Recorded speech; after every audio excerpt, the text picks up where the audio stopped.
Breaking news అయితే రావడం జరిగింది. హీరో రవితేజకు పెను ప్రమాదం అయితే జరిగిందనమాట. సో ఏదైతే మాస్ మహారాజుగా వెలుగొందుతున్న హీరో రవితేజకు అయితే ప్రమాదం అయితే జరిగింది. కీలక ఆపరేషన్ కూడా చేయడం అయితే జరిగిందనమాట.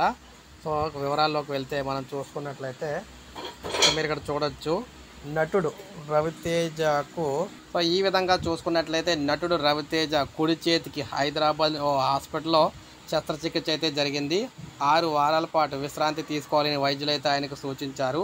అయితే సినిమా షూటింగ్లో భాగంగా ఆయన స్వల్పంగా గాయపడ్డారు. అయితే ఆ గాయాన్ని లెక్క చేయకుండా అవిశ్రాంతంగా చిత్రీకరణలో పాల్గొనడంతో అది తీవ్రమైంది. దీంతో శస్త్రచికిత్స తప్పనిసరిని వైద్యులు అయితే సూచించారన్నమాట. సినిమా చిత్రీకరణలో భాగంగా గురువారం ఈ ప్రమాదం చోటు చేసుకుంది. ఈ మూవీతోనే ఆయన రచయిత భాను భోగవరపు దర్శకుడిగా పరిచయం అవుతూ ఉన్నారు. శ్రీలీల హీరోయిన్, యాక్షన్ ఎంటర్టైనర్గా ఈ చిత్రాన్ని అయితే తీర్చిదిద్దుతూ ఉన్నారు. రవితేజ గాయపడిన విషయం తెలిసి త్వరగా కోలుకోవాలని ఆయన అభిమానులు అయితే ప్రార్థిస్తూ ఉన్నారు. ఈ మేరకు సోషల్ మీడియాలో కామెంట్లు అయితే పెడుతూ ఉన్నారనమాట. మొత్తంగా చూసుకుంటే ఇటీవల రవితేజ మిస్టర్ బచ్చన్తో ప్రేక్షకులను అయితే పలకరించిన సంగతి అందరికీ తెలిసిందే. సో ఈ విధంగా ఈయనకి ప్రమాదం అయితే జరిగిందనమాట. ఆపరేషన్ కూడా చేశారు. సో ఇది మనకు అప్డేట్. ఒక లైక్ చేయండి, సబ్స్క్రైబ్ చేసుకోవాలి, మన ఛానల్ సబ్స్క్రైబ్ చేసుకోండి.